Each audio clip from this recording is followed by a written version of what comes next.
Assalamualaikum warahmatullahi wabarakatuh. Selamat malam. Berjumpa lagi dengan saya Rahmat pada pertemuan ke-6. Ini ada belangkon saya nggak dipakai ya. Oke, itulah. Oke. Nah, materi kita pada pertemuan kali ini ada namanya deployment diagram atau diagram pengembangan. Nah, seperti biasa, sebelum kita belajar sesuatu, kita harus tahu yang kita pelajari itu definisinya apa, biar secara harfiahnya kita paham juga. Nah, diagram deployment menunjukkan konfigurasi komponen dalam proses eksekusi aplikasi. Nah, jadi dalam kita mau mengeksekusi aplikasi itu ada ibaratnya pengaturan atau konfigurasi komponen. Nah, untuk konfigurasi ini kita rancang menggunakan diagram deployment. Diagram deployment juga dapat digunakan untuk memodelkan hal-hal lainnya seperti satu embedded system atau sistem tambahan, sistem tambahan lah, cocok pasnya, yang menggambarkan rancangan device itu suatu perangkat, node, model-model atau perintah, dan hardware, sistem client server, sistem terdistribusi murni, dan rekayasa ulang aplikasi.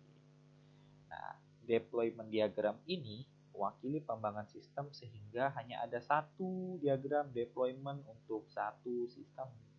Jadi misal kita mau dapat proyek bikin kafe ya. Jadi kita kan bikin kan sistem informasi kafe Alexander.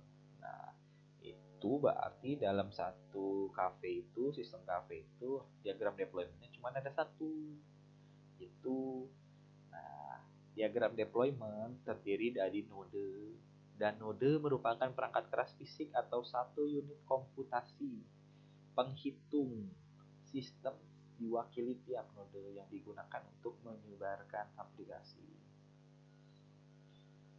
Nah, simbolnya ini ada namanya package diagram. Package merupakan sebuah bungkusan dari satu atau lebih node. Misalkan nih analoginya kayak gini, kayak gedung aja ya. Misalkan package diagram gedung 2, kampus kita ya, gedung 2. Berarti nanti namanya package diagram gedung 2. Di dalamnya kan itu kan ada ruang LPK, ada ruang apa lagi? Perpustakaan, ada ruang kelas, ada ruang toilet. Nah, di dalam package itu digambar lagi kotaknya gitu.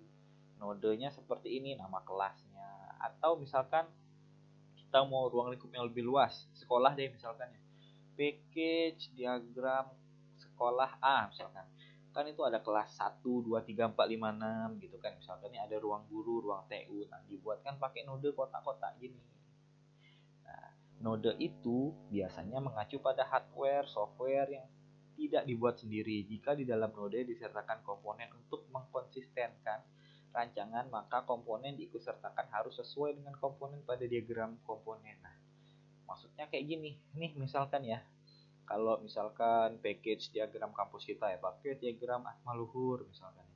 Kan nodenya pasti ada BSI yang punya hardware software sendiri itu kan, ada BAK, apakah mereka saling terintegrasi? Iya gitu. Jadi maksudnya itu mereka saling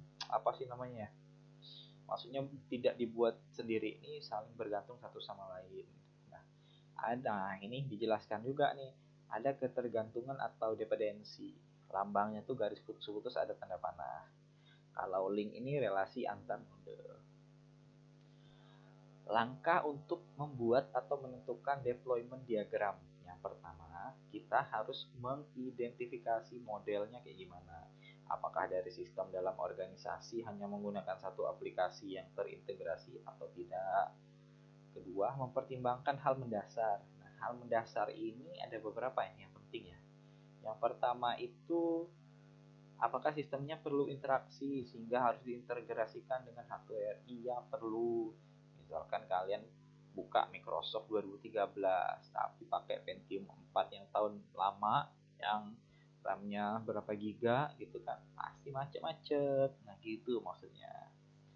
Jadi antara sistem dengan hardware itu ada saling sinkronisasi, apakah komponen yang ini sudah masuk, sudah cukup belum dia sama ininya, sama hardware-nya. Kalau sudah berarti udah jelas. Kemudian bagian mana dan bagaimana jenis interaksi dan hubungan yang dilakukan, misalnya menggunakan internet, sharing file, dan lain-lain. Biasanya kan ini terjadi di warnet ya. Kalau di warnet itu kan bisa ngambil satu file lain, nantinya kan terintegrasi. Misalkan gunting aja satu kabelnya. Misalkan satu kabel ya, dari komputer 1, 2, 3, 4, 5. Nah itu kan dari satu ke 2, satu ke 3, 1, 4, 1, 5. Kalian gunting aja satu. Lihat bermasalah kan? Pasti bermasalah kan dia ke switchnya itu. Nah, ya kurang lebih seperti itulah. Sistem operasi, perangkat komunikasi, dan jenis protokol apa yang digunakan. Ya, entah Linux kah, entah Microsoft kah, entah Ubuntu kah. Nah, kemudian apakah software dan hardware akan langsung berhubungan dengan pengguna? Nah, ada end-to-end party ya, artinya pengguna yang berkaitan dengan sistem tersebut.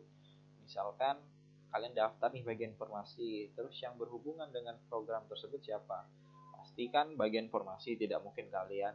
Apakah benar bagian informasi itu berhubungan dengan program? Benar, tapi tidak bisa mengubah secara langsung karena ada admin balik layar setelah bagian informasi tersebut.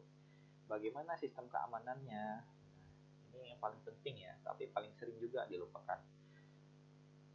Mengidentifikasikan arsitektur jaringan distribusi, misalnya apakah akan menggunakan aplikasi server terpusat atau terdistribusi sehingga tingkat distribusi aplikasi itu tier atau tritier. Ini biasanya kalau kita menggunakan jaringan dalam satu gedung ya, kayak topologi bus, topologi star yang berpusat pada satu garis utama itu kan. Harus dipikir itu keamanan jaringannya, soalnya satu yang berkoneksi dalam kabel itu bisa membaca data lainnya.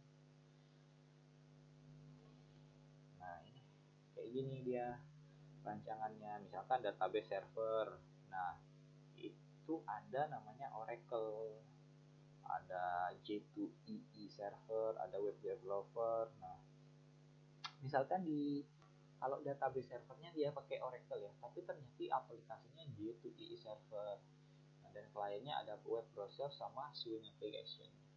Kalau web browser tuh banyak lah ya, kita gunainnya apa. Pertama kita pasti request ke servernya dulu. Server pasti memanggil perintah ke Oracle-nya. Jadi makanya kan kalau kita internetan browsing buka satu website, kalau responnya lama padahal koneksi internet kita kencang, itu berarti kita nunggu balasan dari servernya itu yang lama gitu. Bukan semata-mata karena koneksi kita aja. Nah, kayak gitu lah analoginya. Nah, studi kasus deployment diagram. Ada PHP server, nah komponennya user interface, business processing, dan security. Nah, servernya dia pakai PHP, database-nya pakai MySQL. Kalau tadi kan database-nya pakai Oracle. Nih, J2EE server tuh, Java. Aplikasi dideploy pada sebuah komputer server di mana di dalamnya sudah terdapat PHP server dan MySQL sebagai DBMS. DBMS ini database management server ya, yang mengatur terkait masalah database. Selesai, udah pertemuan kita kali ini cuma sampai di situ.